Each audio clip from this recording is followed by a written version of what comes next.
오늘 우리에게 주시는 하나님의 말씀은 요한계시록 19장 1절로 22절 말씀입니다. 봉독은 6절로 10절까지만 봉독하도록 하겠습니다.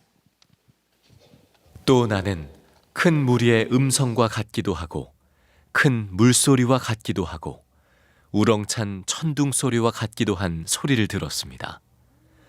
할렐루야, 주 우리 하나님, 전능하신 분께서 왕권을 잡으셨다. 기뻐하고 즐거워하며 하나님께 영광을 돌리자. 어린 양의 혼인날이 이르렀다.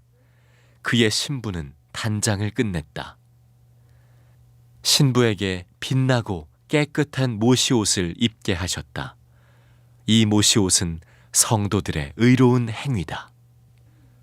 또 그 천사가 나에게 말하였습니다.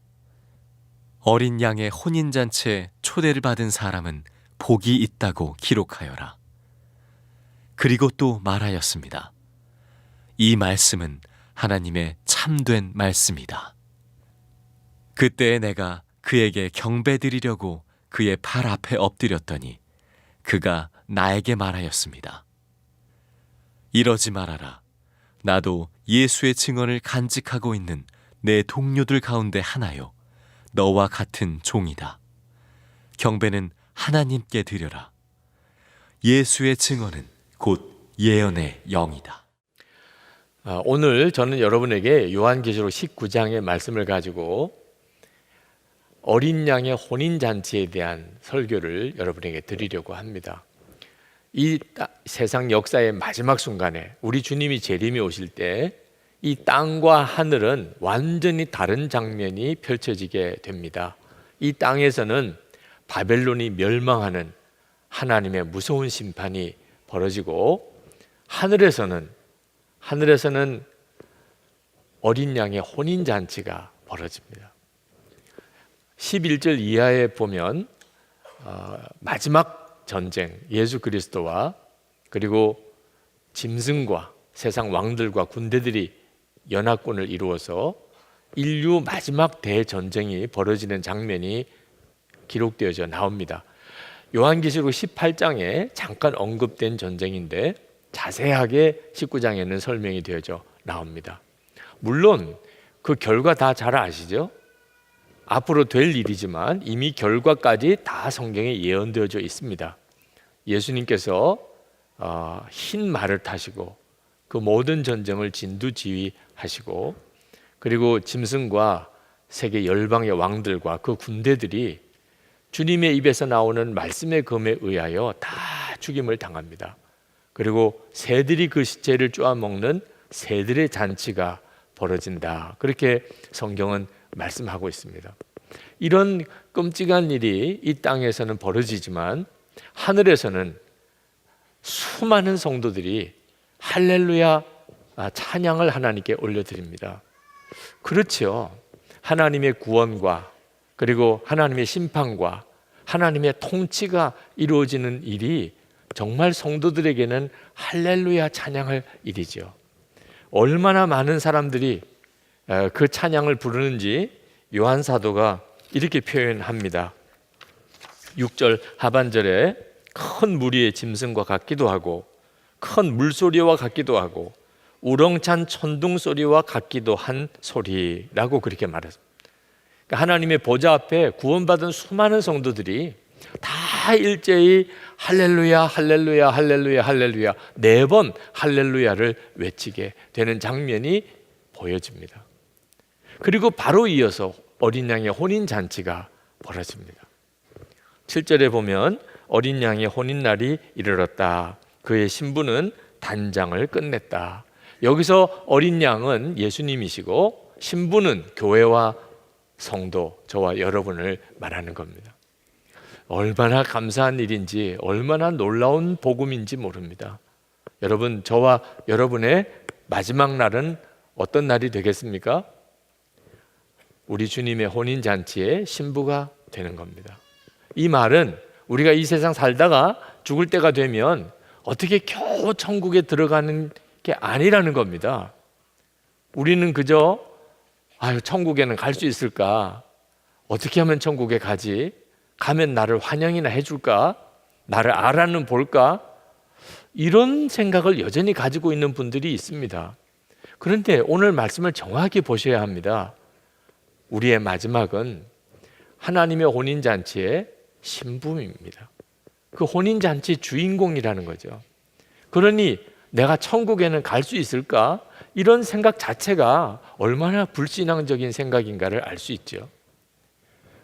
저와 여러분이 어린 양의 신부라고 그렇게 택함을 받았다는 것이 얼마나 감사하고 복된 일인지 모릅니다. 에베소서 5장 24절에서 32절에 보면 예수 그리스도와 우리 교회 성도들의 관계를 남편과 아내 관계로 그렇게 설명하고 있습니다. 이건 황홀한 일이죠. 주님과 나는 한 몸으로 인정받았다는 겁니다. 그러니 우리는 우리의 마지막이 황홀한 사람입니다. 내 마지막이 어떨까? 죽고 나면 어떨까? 걱정할 이유가 전혀 없는 사람입니다. 마지막이 이렇게 복이 있으니 지금 내가 살아가는 현실이 힘들고 어렵다 하더라도 여기서 우리의 심령 속에 소망의 기쁨이 생기는 겁니다. 끝이 너무나 좋으니까. 이건 말할 수 없는 복이니까. 나는 죽고 나면 주 예수님의 신부니까. 그러니 지금 내가 비록 지금 보잘것없어 보이고 비록 내가 지금 고생을 해도 내 마음엔 기쁨이 넘치는 거죠. 그러니 할렐루야를 4번만 부릅니까? 100번도 1000번도 부를 수 있는 사람이 우리들이에요.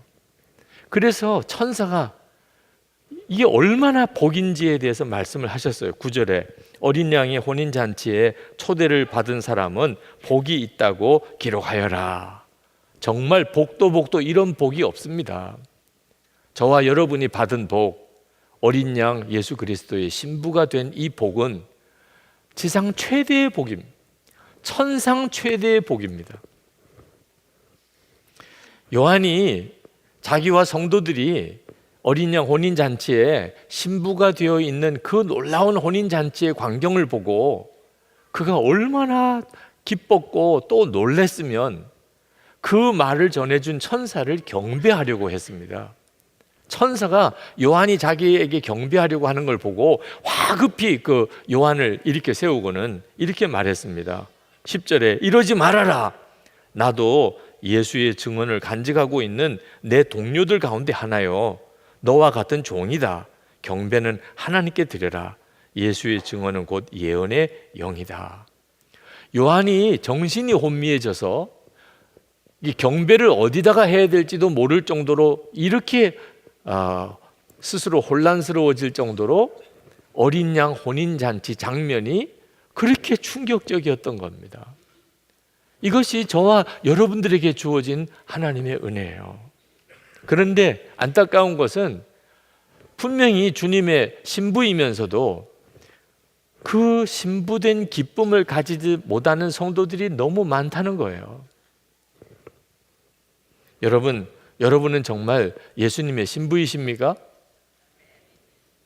어떤 분들은 들어는 보았네요. 그런 말도 들은 것 같습니다. 이런 분들도 얼마나 많은지 모릅니다. 어떤 분들은 전혀 생각도 안 해보고 사신 분들도 있을 거예요. 내가 예수님의 신부라고? 한 주간 내내 한 번도 그 생각 못 해보고 사신 분들도 있으시다니까요. 여러분, 이건요 얼마나 심각한 문제인지 모릅니다. 약혼한 어느 여인에게 당신이 아무개와 약혼한 누굽니까? 이렇게 물으면 그런 말 들어본 적이 있네요. 그 사람 약혼한 사람 맞습니까? 어떻게 약혼했는데 자기가 그렇게 이야기합니까? 그런 말 들어본 적이 있다니. 한 번도 저는 그걸 몰랐네요.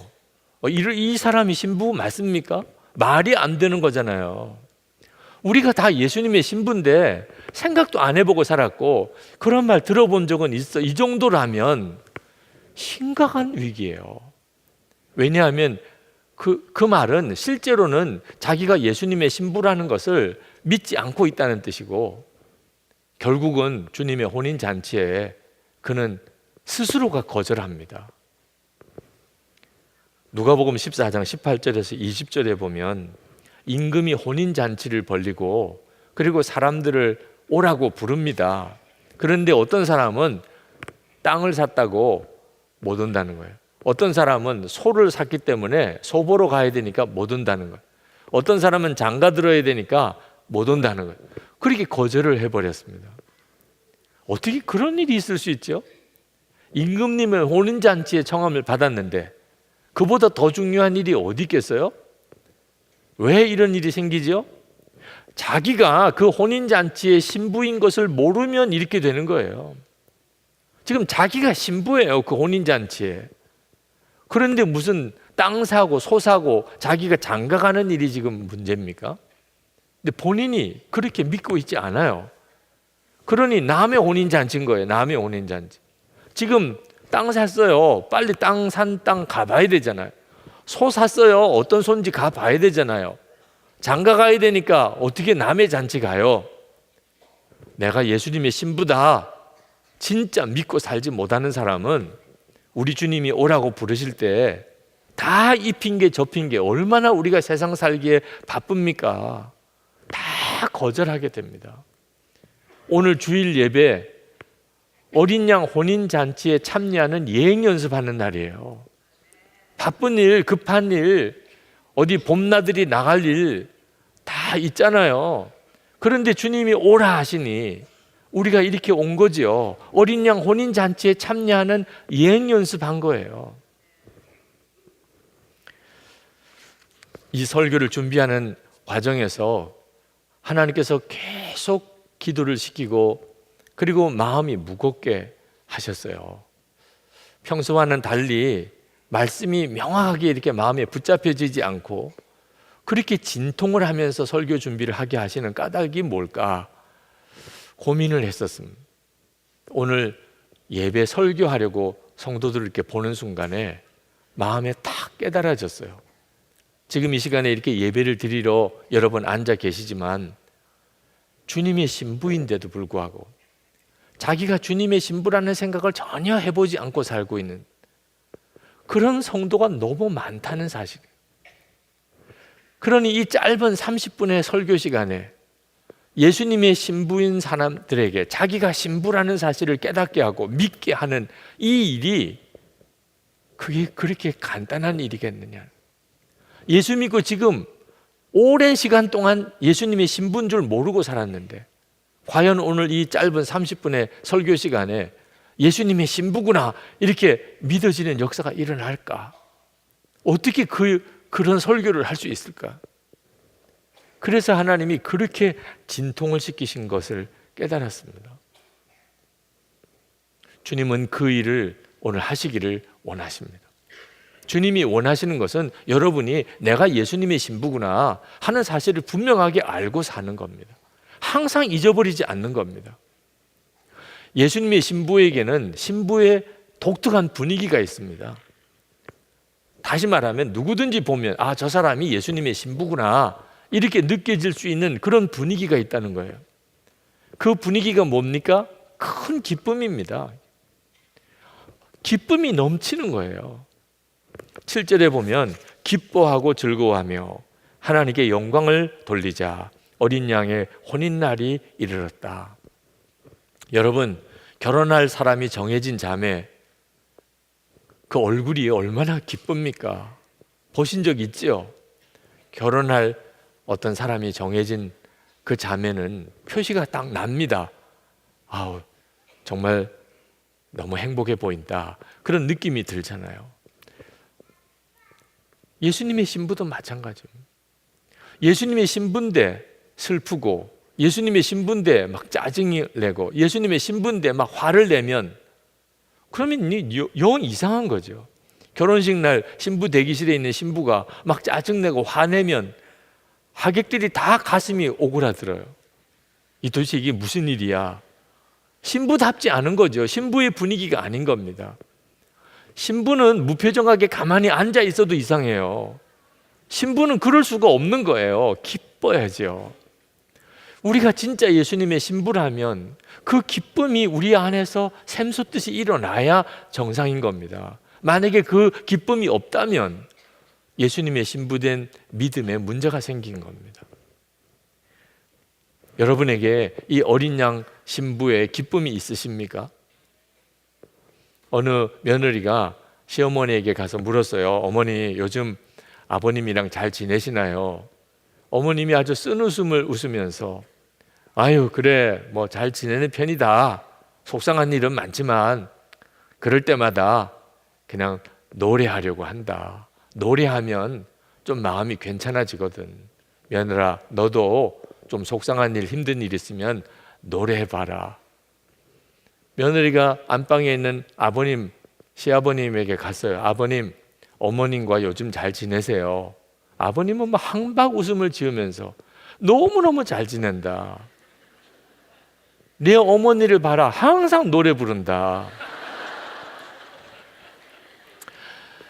물론 뭐 여기에도 나름대로의 교훈이 있습니다. 힘들고 어려울 때 노래하면서 그걸 극복해 나가는 것은 참 지혜로운 일이지요. 그런데 그리스도의 신부에게는 그 정도가 아니에요. 힘들고 어려운데 그저 노래로 극복해 보자가 아닙니다. 내 속에서부터 넘치는 기쁨이 있는 거요. 그게 예수님의 신부예요. 독일의 독재자 히틀러 치하 때 그때 그 히틀러에게 저항을 했던 번헤퍼 목사님이 계십니다. 그때 당시에 독일은 정말 끔찍할 정도로 심각한 문제가 많았습니다. 그런데 그 번헤퍼 목사님이 Live Together라고 하는 책에서 하나님 앞에서 기뻐하라 라는 말을 했습니다. 지금 무슨 기쁠 일이 있는 일이에요. 독재자가 지금 독일을 완전히 사로잡고 전 세계를 전쟁의 도가니로 빠뜨렸는데 무슨 기쁜 일이 있다는 거예요. 그리고 보네퍼는 그것 때문에 순교했습니다. 그런데 보네퍼는 그런 형편에서도 하나님 앞에서 기뻐하라고 했어요. 이유는 그가 그리스도의 신부였기 때문에. 그리스도의 신부는 어떤 형편과 처지에서도 그 속에서부터 나오는 기쁨을 억제할 수가 없어요. 저 자신에게 한번 물어봤습니다. 너는 그런 신부의 기쁨이 있느냐? 부끄럽더라고요.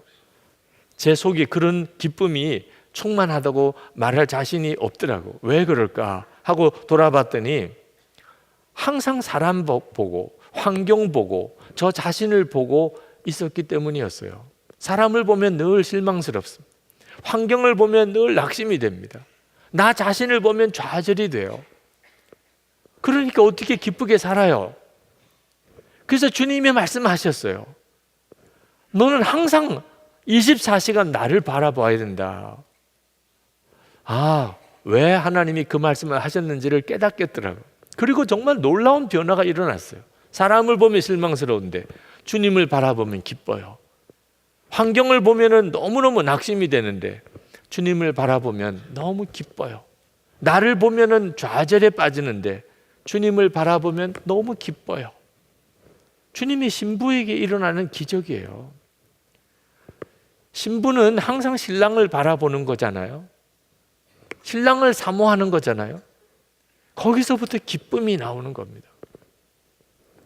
이렇게 신부에게 기쁨이 샘솟으면 신부의 삶이 달라집니다. 그게 신부가 입을 옷이에요. 또 하나의 신부의 분위기입니다. 의로운 생활입니다. 주님께서 신부에게 옷을 하나 입히셨어요. 요한계시록 19장 8절에 신부에게 빛나고 깨끗한 모시 옷을 입게 하셨다. 어느 목사님은 이것을 천상의 웨딩드레스라 이렇게 표현을 하셨는데 참 기가 막힌 표현이십니다. 여러분이 신부인데 웨딩드레스는 준비하셨나요? 도대체 웨딩드레스가 뭐죠? 아니 주님과 혼인하려면 웨딩드레스는 입고 가야 되잖아요. 이 빛나고 깨끗한 모시 옷이라고 그랬습니다. 도대체 이 옷이 어떤 옷일까? 8절 하반절에 보면 이 모시 옷은 성도들의 의로운 행위라. 성도들의 의로운 행위라. 의롭게 살았던 삶이 우리의 모시 옷이라. 예복이라는 거예요. 이 예복이 없으면 잔치에 참여했어도 쫓겨난다고 마태복음 24장에서 그렇게 말씀하셨어요. 마태복음 22장 1절에서 14절에 보면 예복 입지 않아서 잔치에서 쫓겨난 사람 이야기가 나옵니다. 예수님께서도 마태복음 7장 21절에서 분명히 말씀하기를 나더러 주여 주여 하는 자마다 다 천국에 들어갈 것 아니요 다만 하늘에 계신 아버지의 뜻대로 행하는 자라야 들어가리라. 여러분의 예복이 바로 여러분의 삶입니다. 그런데 참 안타까운 것은 신부의 예복이라고 말할 수 있는 삶을 사는 성도가 굉장히 적어요. 예수님의 신부라고는 말하지만 삶은 완전히 엉망인 사람들이 많습니다. 어느 분이 신부를 보시는 주님의 마음에 대해서 쓴 글이 있었습니다. 나는 쓸데없는 소문을 퍼뜨리는 사람과는 결혼하지 않을 것이다. 증오와 악의를 마음에 품은 사람과도 결혼하지 않을 것이다. 다른 사람들을 사랑하지 않은 자와 결혼하지 않을 것이다. 용서하지 않는 마음을 가진 사람과도 결혼하지 않을 것이다. 고통받는 자들을 향해 자비와 긍휼을 가지지 않는 사람들과도 결혼하지 않을 것이다. 세상과 세상에 있는 것들을 사랑하는 사람과는 결혼하지 않을 것이다. 텔레비전 등 세상에 중독되어 있는 사람과도 결혼하지 않을 것이다. 다른 사람을 정욕의 눈으로 바라보는 사람이나 다른 사람의 것을 탐하거나 질투하는 사람들과도 결혼하지 않을 것이다. 나를 최우선 순위에 두지 않는 사람과 결혼하지 않을 것이다. 나의 신부들이여, 나는 정결한 신부를 위해 올 것이다. 당연하겠죠. 신랑이 신부를 택할 때 그런 신부와 결혼하고 싶은 신랑이 어디 있겠어요.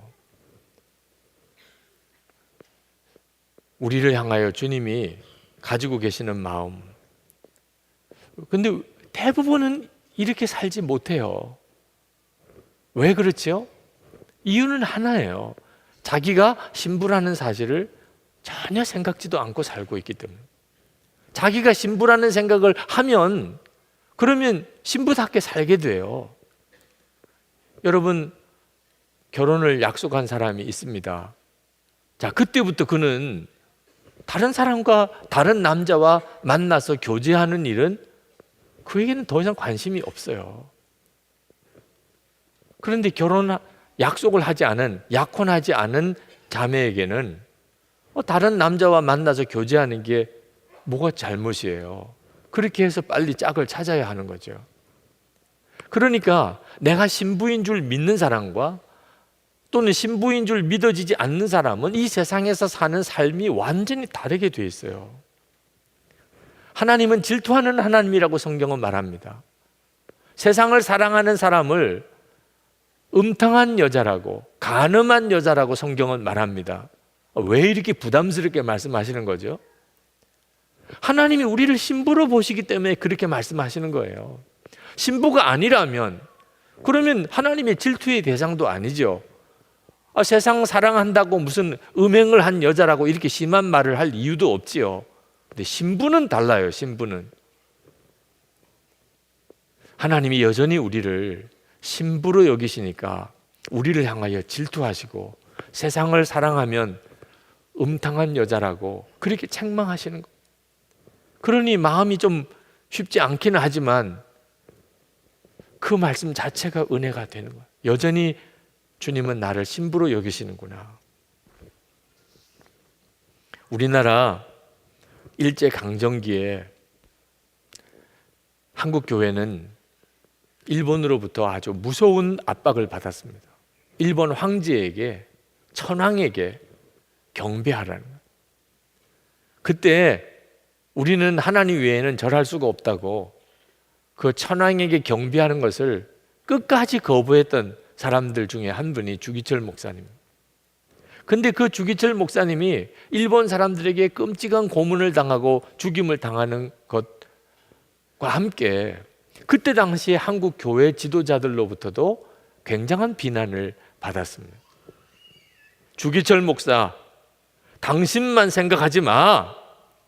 당신 때문에 교회 다 죽어. 사람이 지혜롭게 해야지.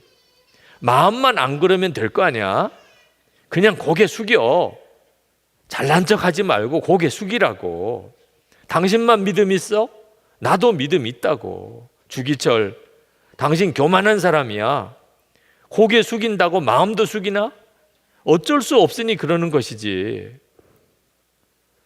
아마 이 자리에 이런 말이 마음에 먹혀드는 분이 있으실 거예요. 어디서 이런 차이가 나는 거죠? 내가 주님의 신분가, 그 믿음의 차이입니다. 신분은요, 마음만 아니에요. 겉으로도 그는 다른 남자와는 더 이상 교제하지 않아요. 신부라는 생각이 분명치 않으니까 여기도 저라고 저기도 저라는 거죠. 여기까지만 말씀을 듣고 끝나면 아마 여러분 중에 대부분은 아유, 나는 신부 아니네, 오늘 확실히 알았네, 이렇게 끝나실 분들이 대부분이실 거예요. 아우, 나같이 더러운 놈이 무슨 신부야. 네, 여러분 자신에 대해서 그렇게 비참하게 느껴지더라도 낙심하지 마세요. 하나님께서 호세아 선지자에게 음탕한 아내 고멜을 맞이하도록 했습니다. 세상에 말도 안 되는 여자예요. 남편이 있는데 다른 남자에게 가서 삽니다. 그러면 호세아는 가서 그 남자에게 몸값을 지불하고 다시 고멜을 데리고 와요. 이러기를 수도 없이 합니다. 왜 하나님은 호세아라고 이렇게 신실한 종에게 그런 끔찍한 일을 하게 하실까요? 하나님의 심정이 그러니까. 우리가 남편 되는 주님을 떠나서 세상을 짝해서 음녀처럼 그렇게 살아도 여전히 주님은 우리를 신부로 여기시고 우리를 사랑하신다는 것을 말하시려고, 우리에게 전하시려고 호세아를 쓰게 한 거예요. 이건 정말 이해가 안 되는 은혜예요. 우리들 관행으로는 있을 수가 없는 일이니까 설명하기도 어려워요, 이런 은혜를. 그러나 그것이 사실이에요. 우리가 할 일은 믿는 것뿐이에요. 하나님은 나같이 정말 말도 안 되는 더럽고 우리 주님의 얼굴에 먹칠하고 세상 좋아가지고 간음한 것과 같은 그런 나인데 여전히 내 남편이 되시고 나를 사랑하신다. 십자가가 그 증거로 보여주시고 있잖아요. 우리가 할 일은 그것을 아멘으로 받는 것뿐이에요. 그러면 예수님의 신부면서 세상 나가서 마음대로 살아도 된다는 이야기인가? 그 말씀은 아닙니다. 그 말씀은 아니에요. 예수님께서 우리를 주님의 기뻐하시를 신부로 만들어 주신다는 거예요. 주님이 그렇게 만들어 주신다는 거예요. 에베소서 5장 26절부터 이는 곧 물로 씻어 말씀으로 깨끗하게 하사 거룩하게 하시고 자기 앞에 영광스러운 교회로 세우사 티나 주름 잡힌 것이나 이런 것들이 없이 거룩하고 흠이 없게 하려 하심이라. 우리로서는 도저히 빛나고 그리고 깨끗한 그런 옷과 같은 삶을 못 살아요. 우리에게는 그런 능력이 없어요. 그런데 주님은 얼마든지 그렇게 하실 수 있어요. 그래서 우리가 할 일은 나는 죽고 예수로 사는 십자가 복음을 분명하게 고백하는 겁니다. 나는 죽었습니다. 이제 예수님이 내 안에 사십니다. 신랑이신 예수님이 내 안에 오셨어요. 내가 신부라고 내 안에 오신 거예요. 우리가 할 일은 이 사실을 진짜 믿고 내가 예수님의 신부다, 그 사실을 항상 기억하고 나는 죽고 예수로 사는 십자가 복음으로 사는 것. 그러면 우리의 삶에 기쁨이 충만하고 우리가 의로운 삶을 사는 역사가 일어난다는 거예요. 로마서 13장 14절에 오직 주 예수 그리스도로 옷 입고 정욕을 위하여 육신의 일을 도모하지 말라. 깨끗하고 빛나는 옷이 그리스도인의 행실인데 여기서는 예수 그리스도가 그 옷이라는 겁니다. 그러니 우리가 할 일이 뭐가 있어요? 의로운 삶을 살려고 노력하는 것보다 나는 죽고 예수로 사는 사람입니다, 믿음의 고백을 하고 나가는 것이 더 정확하고 더 완전한 길인 것입니다. 자, 이제 설교를 마쳐야 될 시간입니다. 여러분이 예수님의 신부라는 믿음이 생기셨습니까? 잊어버리기 어려울 정도로 마음에 탁 꽂히셨습니까? 그러기를 기도했어요.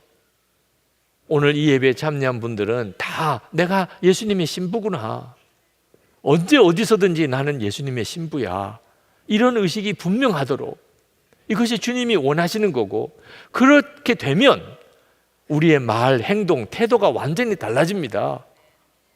신랑이신 주님은 내 마음에 계세요. 어떻게 예수님의 신부답게 안 살 수가 있습니까? 우리의 인생 가운데 어려운 일이 닥쳐올 때 기억하세요. 예수님의 신부로 준비되는 과정일 뿐이에요. 여러분들에게 예수 동행 일기를 쓰시도록 그렇게 권해드리는 까닭은, 여러분이 신랑이신 예수님을 만나고 그 예수님과 온전히 동행하는 삶을 목사인 제가 대신해 줄 수 없기 때문에 그런 것입니다. 그건 제가 대신할 수 있는 문제가 아닙니다. 여러분이 그 신랑 되시는 주님을 만나야 하고 그 주님과 함께 교제하고 동행해야 하는 거예요. 그래서 매일 주님과 동행하는 일기를 매일 써보시라는 겁니다. 그러면 반드시 신랑 되시는 주님을 바라보는 눈이 뜨이게 됩니다. 이것보다 더 놀라운 일이 없어요.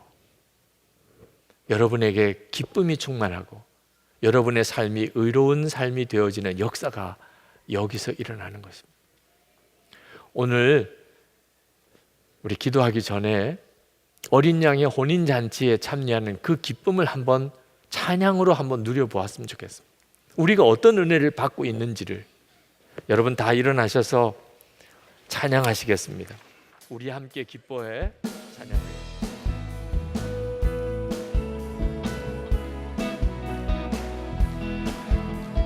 우리 함께 기뻐해 주께 영광 돌리세.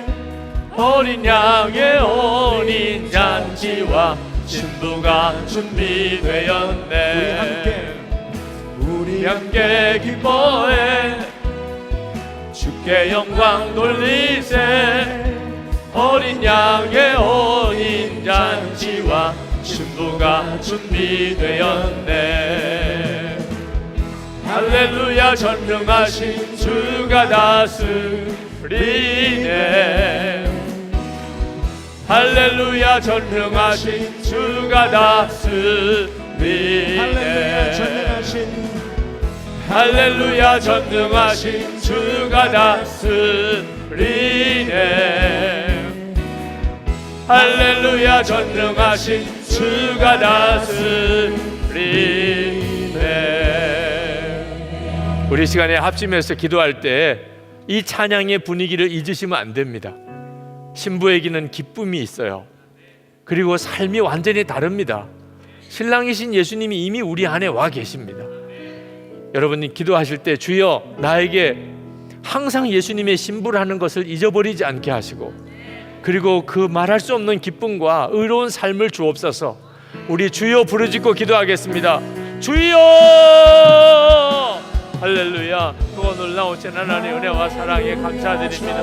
하나님의 역사하심은 주의 크신 은혜를 하나님 감사합니다. 아버지 하나님, 오늘도 하나님 앞에 나와 예배하고 하나님 앞에 찬양하며 간절한 마음으로 기도하는 사랑하는 성도들을 주의 은혜로 덮어주시고 하나님의 능하신 손으로 사로잡아 주시기를 원합니다. 주 예수님의 신부로 부름받은 자로 하나님 신을 주시고 하나님 신랑 되시는 주 예수님을 바라보고 항상 바라보고 살게 하여 주시기 원합니다. 기쁨에 충만한 삶, 하나님 정말 의로운 삶, 신부다운 믿음의 삶 살게 하여 주옵소서. 아버지 하나님, 오늘 이 예배에 참여한 모든 성도들에게 예수님의 신부가 되었음을, 이미 주님이 그렇게 부르셨음을, 우리에게 허락하신 말할 수 없는 은혜임을 깨닫게 하여 주시고 믿어지게 하시고 항상 기억나게 하시고 언제 어떤 순간에든지 예수님의 신부가 된 자임을 항상 잊지 않게 하여 주옵시고, 신랑 되신 예수님 이미 우리 마음의 심령에 와 계신 것을 알게 하시고 신랑이신 주님 바라보고 살게 하여 주시옵소서. 약속하신 말할 수 없는 그 신부의 기쁨을 우리가 날마다 누리게 하시고, 그리고 정말 신부다운 삶, 의로운 생활을 하게 우리를 이끌어 주옵소서. 오늘 주의 사랑하는 모든 성도들의 심령에 주님이 함께 하시고 그 은혜의 눈을 분명히 열어주시기를 원합니다. 하나님, 오늘도 저희들이 전심으로 주님 앞에 예배하고 우리의 주님을 향한 뜨거운 믿음과 감사와 사랑을 담아 이 헌금을 주께 올려드립니다. 사랑하는 성도들의 머리 위에 주의 은혜를 더하소서. 심령에 주를 바라보는 눈을 열어 주옵소서. 육신도 주의 손으로 만져 깨끗게 고쳐주소서. 가정 안에 부모와 자녀와 형제 하나님 사이에 천국 같은 가정 이루고 살게 하소서. 재정에 어려움 없도록 성도들이 기업에 주의 손을 더하시고 돕고 베풀고 나누어 주며 사는 성도들 다 되게 하소서. 나라와 민족이 참으로 중요한 때 있어 4월 27일 남북 정상회담 또 한 주간 다가왔습니다. 주님이 주관하소서. 주님이 모든 일을 진행하소서. 주님이 뜻대로 이 민족 가운데 진정한 복음의 통일, 평화의 통일이 이루어지게 주옵소서. 여전히 억류되어 있는 주의 종들이 있습니다. 김국기 선교사님, 김정욱 선교사님, 최충길 선교사님, 김동철 선교사님, 김학성 교수님, 김상덕 교수님, 주님의 손으로 속히 풀려나게 하시고 탈북자들을 돕기 위해서 고생하다가 중국 감옥에 있는 온성도 목사님 비롯한 많은 주의 종들, 하나님 이제는 석방되게 해 주옵소서. 선교사님들 주의 은혜 손에 사로잡으소서. 오늘도 하나님의 은혜로 선교사님들의 심령 가운데 주의 신부된 은혜와 축복을 분명히 믿게 하시고 눈을 열어 주님을 바라보게 하시고 주의 은혜가 선교사님의 삶과 가정과 사역 위에 충만하게 하여 주옵소서. 주 예수 그리스도 이름으로 간절히 기도합나이다. 아멘.